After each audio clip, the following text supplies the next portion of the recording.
So welcome again, everyone, and thank you for being here today, and thank you to Samaritan for asking me to take part in today's talk.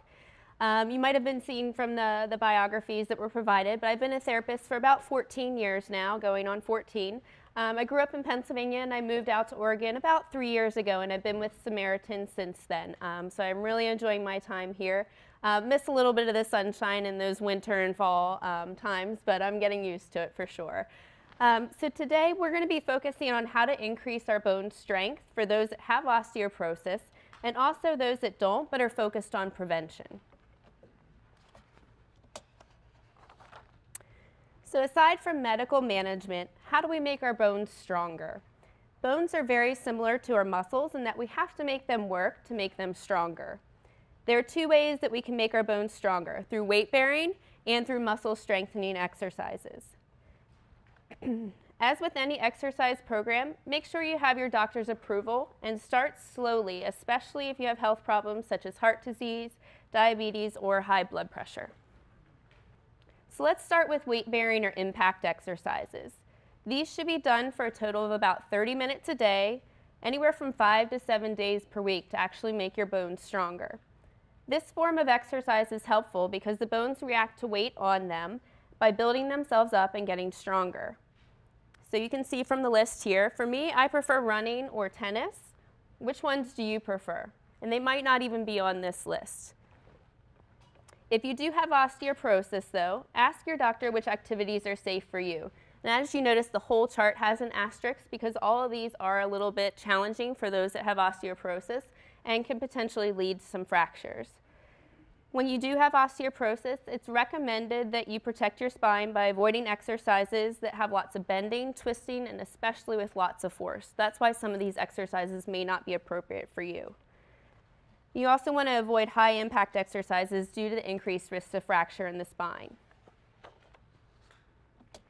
So let's look at the next list. This might be more appropriate. So there are other options that are more low impact. Again, these should be done for 30 minutes a day, 5 to 7 days out of the week.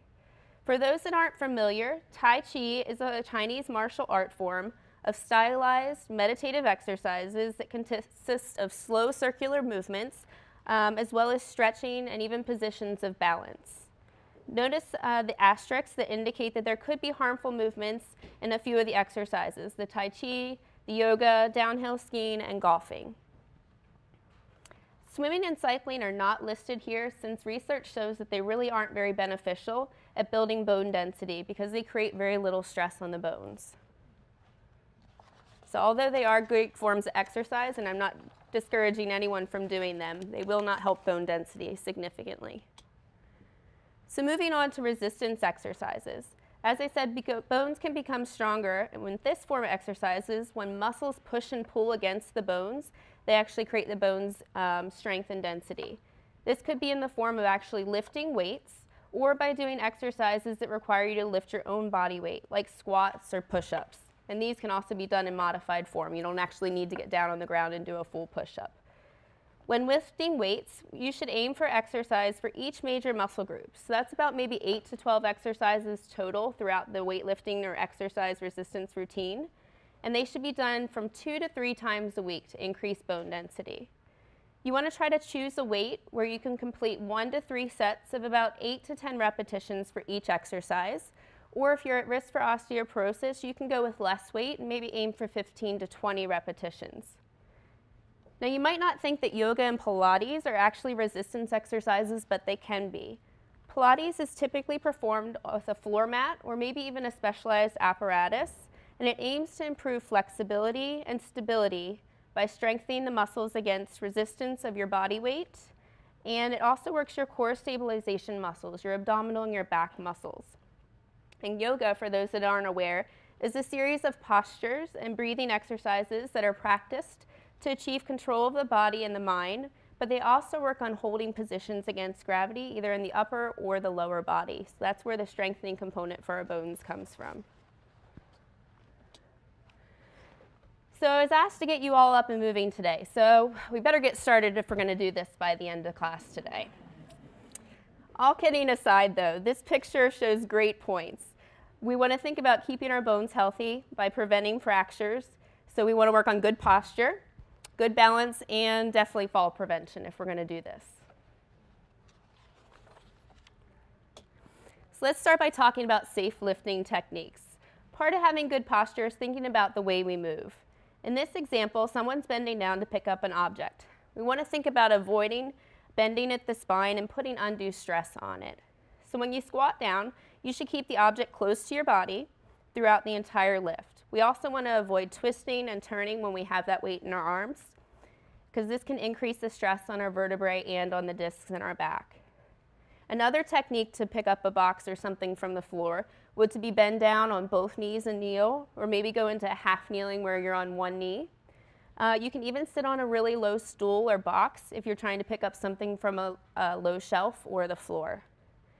And if you have a job or a task throughout the day that requires prolonged bending, what comes to mind is mopping or things like that, or you're moving objects and rearranging your household or something like that, and you're not at risk for osteoporosis, just think about breaking that activity up into smaller units at a time so we're not having a consistent and prolonged bending. Think about how you're sitting right now. Did any of you just change your posture? Yeah. Think about how then.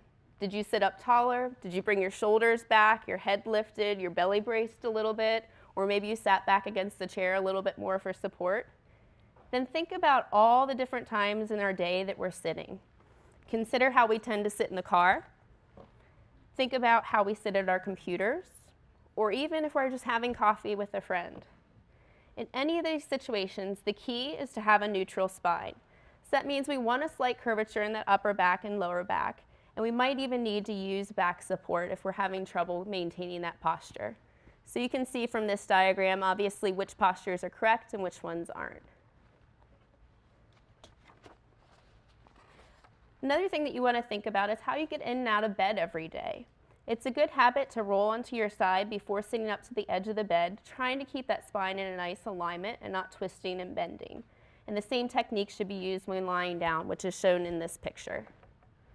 And when standing for prolonged periods of time, you can decrease the stress on your back by placing one foot up on a stool, or if you're at your kitchen sink doing dishes or something like that, just opening the cabinet and placing your foot on the shelf underneath the cabinet, and then alternating your feet every few minutes. And again, this will just decrease the stress on your spine. So I'm going to start to get you moving. If you feel willing, go ahead and stand up for me now. At any point during this talk, if you feel like you need to sit down, feel free, or if you choose not to stand, that's fine as well. But we're going to practice a few things. So let's look at our standing posture. Which of the top images represents your typical stance? Hopefully, most of you are in that middle picture on the top. So a good posture shows that our ears are over our shoulders, which are over our hips, which are over the center of the feet. But more often than not, and especially as we age and that disc height changes and we start to lose those inches, we tend to lean towards one of the first picture or the last picture in there. So in the first picture, that head comes forward, the back starts to flatten, and we start to lose that low back posture. Or in the very last picture on that top one, that sway back, where we get increased curvature of the low back. We start to kind of hang on our hip ligaments, which basically means that we're turning those abdominal muscles off and we're allowing all the ligaments at our hip to provide stability for us. We also want to think about having a good strong core. Our abdominal and our back muscles actually act as a natural corset and give our spine stability as we move about and do things throughout the day. And without good posture, we put a lot of stress on the vertebrae and the discs in our back. Now I want you to look at that bottom picture and the different head positions. It illustrates how much force is actually placed on the spine by the weight of your head alone in these different postures. So think about your head position the next time you use your computer or maybe even a mobile device. Most of us tend to be in one of the pictures, the two pictures on the right, and we really should be in that first picture on the bottom, the one that's labeled 12 pounds of force. As the curve in our neck changes, the spine starts to take on a significantly higher load just from the weight of our head alone. So if we stand with good posture and we have the ears over the shoulders, it's about 12 pounds of force that's typically put down through the spine just from the weight of our head. As we start to allow that head to come forward, we start to have that more slouched posture, or we're looking at one of our mobile devices and we're kind of in this position.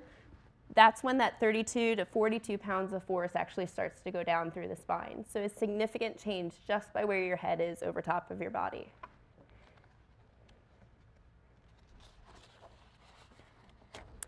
So if we have poor posture, what can we do to help impact these changes that have occurred over time? We're going to try a few exercises today together to help improve our posture and decrease our likelihood of slouching. So let's try a few. The first one on the left is just a shoulder blade squeeze. So I just want you to stand with your hips underneath your shoulders, relax your arms down at your sides, and I want you to think about squeezing your shoulder blades back in together. As you do that, you should feel a little bit of stretch throughout the chest, and you'll also start to feel that pinch or those muscles activating between the shoulder blades. So do a couple of those for me and see if that helps you feel like you're standing up just a little bit taller. So again, just tense those shoulder blade muscles and then relax and make sure you're breathing as you do this. We don't want to hold our breath. So over time and doing these a couple times a day can definitely help your posture. The picture next to that is a pectoralis stretch, and it's hard to see from this picture, but there should actually be a doorway there. He's not just standing up in the air doing this. So if you place your hands both on the frame of a doorway, so picture you're doing this at home, and then you slowly start to lean your body weight into the doorway and your arms are staying there on the frame of the door, that gives you an even better pec stretch or pectoralis stretch than just the first exercise alone. So let's try the next exercise. This is a row. You can do this with or without a resistance band. So just watch the people around you, but what you're gonna do is you're gonna hold your arms out in front and you're gonna pull your elbows back, just keeping about a 90-degree bend at your elbows. And again, think about squeezing your shoulder blades together. That'll help lift the chest a little bit. You'll feel a stretch. And then again, if you add some resistance, you can definitely strengthen those back muscles to help support your spine more, okay? And then the last picture there on the right talks about how you can work on your low back posture. Again, we tend to get that flat back and start to lose that lumbar curvature. This one shows you how to do it standing, but I also recommend doing this at home with maybe the countertop right behind you for support. So we're gonna place our hands right above our butt cheeks, right on our hip, and you're gonna gently lean back just ever so slightly till you feel a little bit of a stretch. You're not gonna try to go into a full back bend or anything like that, but you should feel a little bit of a stretch. And again, if you're right up against the countertop, you can place your hands on the countertop and lean back into the countertop. I like to do this one a lot, like if you're doing dishes or any activities where you're standing for prolonged periods of time, this is a great one to do to help with that low back posture. You can stay standing if you'd like. We're gonna do a few more exercises. So let's turn our focus now to balance, which is much more complex than we actually realize. We use our vision, sensory information from our legs and our feet, and input from our inner ear or our vestibular system to help us maintain our balance. So we're going to try a few exercises, and this slide and the next one show you how you can progress just one exercise to make it harder so that you can work to improve your balance and prevent falls. So this slide, let's start with our hands at our sides. So that's kind of the middle range of intensity. If you have your arms out, that gives you a little bit better balance, and then obviously if you cross your arms across your chest, you're not able to use your arms as much to balance. So we're going to start with the easiest option on this slide. We're going to start with our feet at least hip distance apart, if not a little bit wider, if you feel like you're having trouble balancing. Now while standing, we're going to start to do some head and eye movements. And you can obviously make this exercise more challenging by moving your head or even closing the eyes. So let's start by keeping our eyes open.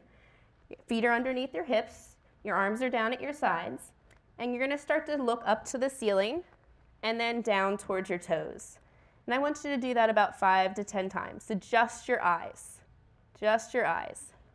Now, if you feel comfortable and balanced, then feel free and go ahead and actually nod the head and move that up and down as well. For some of you, you might feel a little unsteady. You might start to feel your hips and ankles move a little bit to try to maintain your balance as your body weight is changing due to that head or eye position changing. And then I want you to try a few, either looking left and right or even turning the head left and right if you're comfortable with that. So try about 5 to 10 looking left and right. Again, either shifting just your eye gaze or moving your head as well. As you're doing this, think about nice, slow, deep breaths.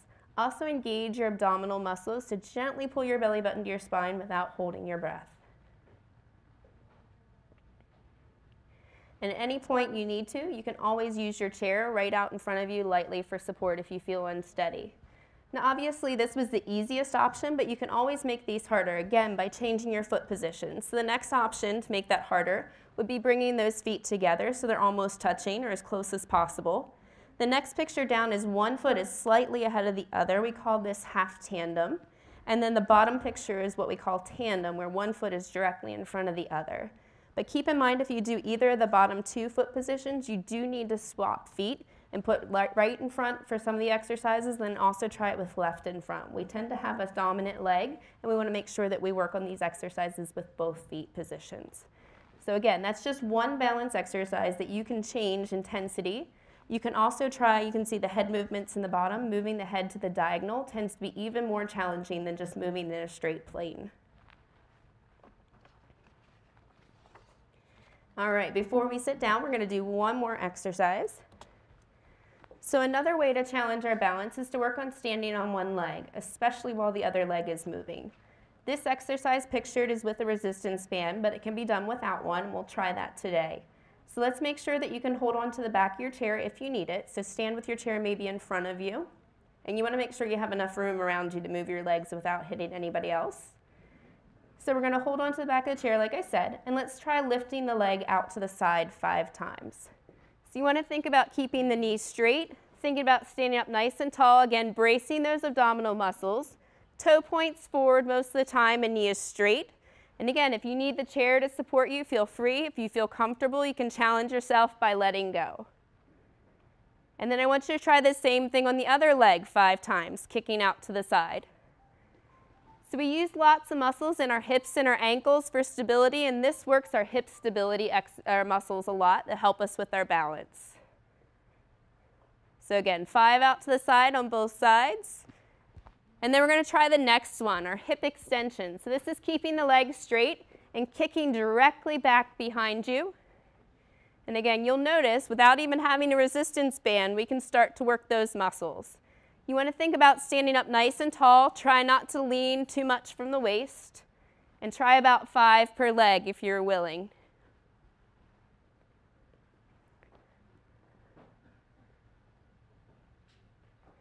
And then last one works one other muscle in our hip. And this one's done by kicking kind of to the diagonal and back. So instead of going straight back, you're going to kind of come to the diagonal. And try 5 of those if you're willing on each leg.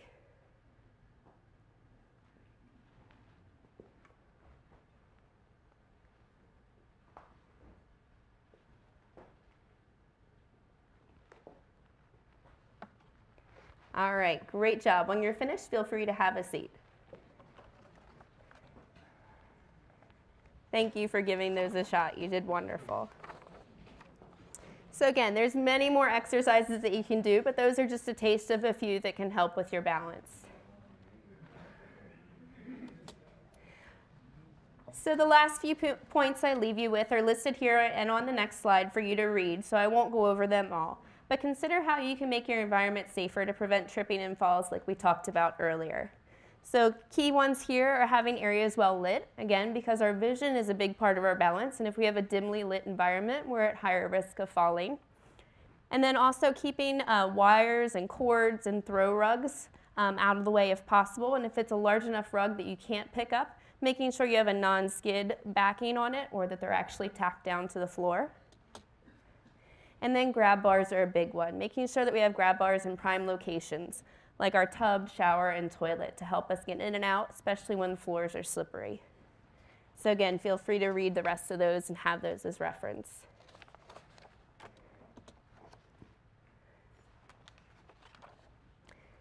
So if anyone fits any of these situations, don't hesitate to talk to your physician about seeking physical therapists and seeing someone like me so that we can give you more guidance and personal recommendations.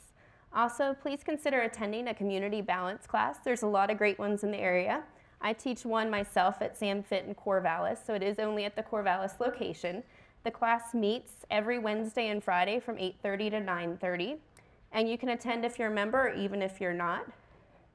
The cost is very reasonable, and I'll have some free passes located for you if I'm not actually here You can get one from the rest of the staff before you leave, and you can come to the location again only in Corvallis. Those passes are good for, and you can try the class for free. And then I want to thank you for your time and attention. You did great today. I appreciate it.